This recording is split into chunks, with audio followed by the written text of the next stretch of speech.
Hey, everyone. Blockchain Bernie here, broadcasting live from fabulous Las Vegas. This episode is about prediction markets, how they can help predict outcomes of events like elections and stuff, and how the blockchain has revolutionized all this. So I will go through all the details, what players are there in prediction markets, what blockchain are they on, and there is an exciting development on the Solana chain. And those of us who know me know that I'm mostly streaming about Solana. After all, my startup Xandeum is building the scalable storage layer for the Solana chain. Great events coming up real soon. We're launching our liquid staking pool, or the Xandeum Pool Foundation is going to launch that. They have a points program. So if you've never heard of Xandeum, go to xandeum.com. In the top right corner, you can sign up for everything, for our email list. And please, yes, also do give me that like button. Subscribe to my channel, because it's all going to give you points, and you can use these points maybe in an upcoming airdrop that is going to happen real soon. All right, prediction markets. So what does that all mean? Let's look into it. Here we have PolyMarket. So PolyMarket is running on the Polygon blockchain. It's not available in the US. It's not available in some other markets because, every jurisdiction has their rules. But even if you're in the US, you can see how the odds are and how other people have placed their bets. And you see it here for the 2024 election winner. We have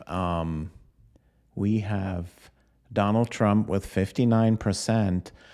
On PolyMarket, we have Kamala Harris at 39%. And that is a harsh contrast with other prediction markets. So I'll show you that in a minute.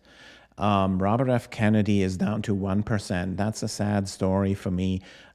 He was someone I placed a lot of hopes in, but seems like he hasn't succeeded in getting enough traction here. So down to 1%. And other candidates not even mentioned here.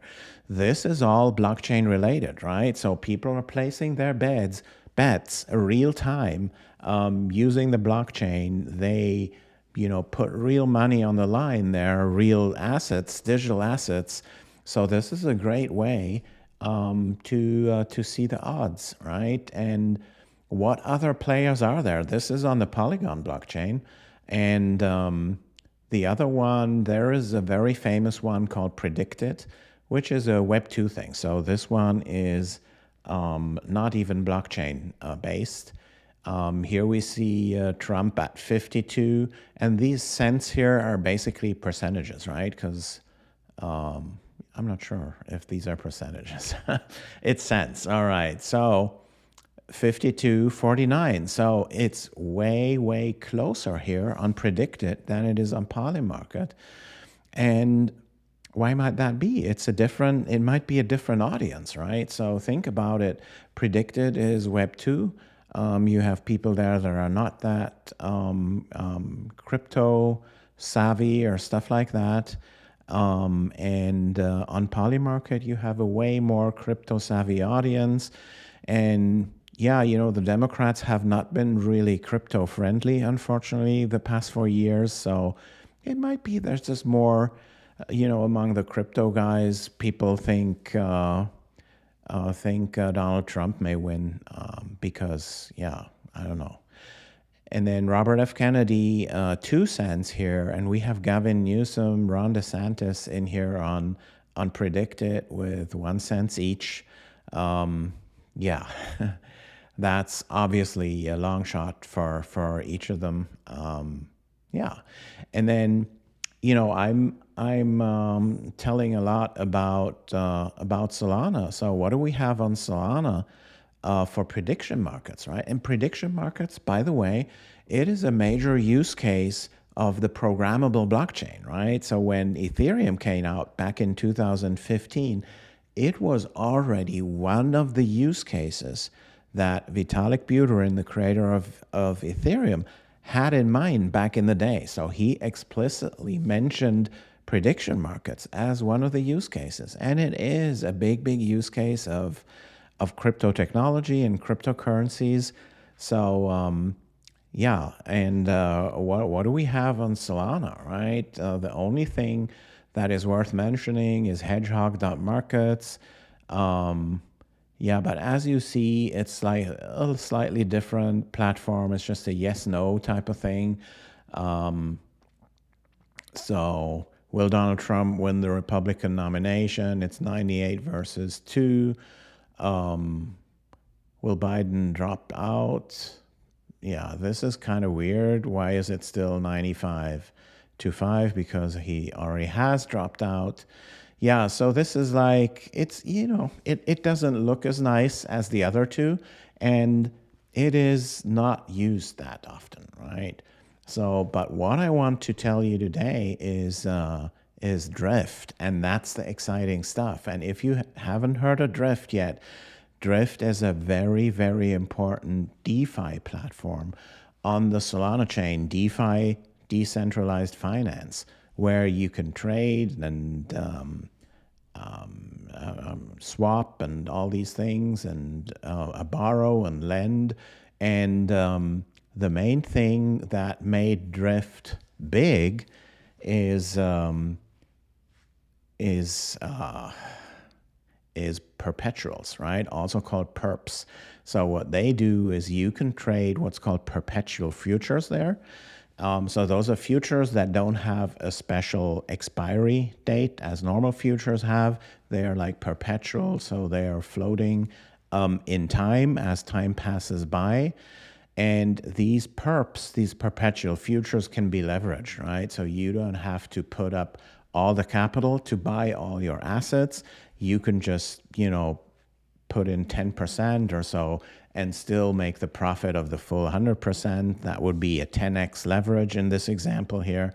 And in traditional finance, also TradFi, you do that with options usually. But on blockchain with perps, perpetual futures, it's just way, way easier to do. You don't have to think about expiration dates and all these type of things. Because in TradFi, in traditional finance, there's two worlds, right? You have the money that you bet with or make your trade with, and then you have the underlying asset, right? And those live in two different worlds. On the blockchain, they both live on the blockchain, right? You make your bet in digital assets and you bet on digital assets, which are also the underlying asset. So that's why it's way easier on the blockchain to do everything with perps. And the Drift guys, they understand that. So they came out with their perps here and they are wildly successful. You see here $400 million in TVL, total volume locked. So that's a whole lot of money that people put into the Drift platform here. And the Drift guys just recently found out that this election cycle is a huge, huge opportunity for them, right? For prediction markets. And it's kind of similar to what they do with the perp thing, and they want to expand out of their perception as being a perpetuals trading platform into doing more. So they just announced, and it's going to be online, within a week or so, right? That they are going to come out with a prediction market. Let's hope they get as big as PolyMarket is, and let's see how their bets and their odds will differ from what we see on PolyMarket and what we see on Predicted, right? So yeah, great things are going to happen, and I think this election cycle is going to drive it all. Obviously, it creates a lot of publicity with all the events that have happened in the past few weeks. And, me being German originally and having come to the US 10 years ago, American politics is almost always so much more exciting to watch than European politics, which is kind of dry stuff, right? So in comparison, right? So it is fun to watch. Politicians make their bets on, getting voters out of their lethargy and making them, get their butts up off the chair and to the voting, to the polling station, right? So, yeah, and blockchain helps with that. Prediction markets, one of the major use cases of blockchain from day one. As for today, don't forget to like and subscribe. Thanks so much.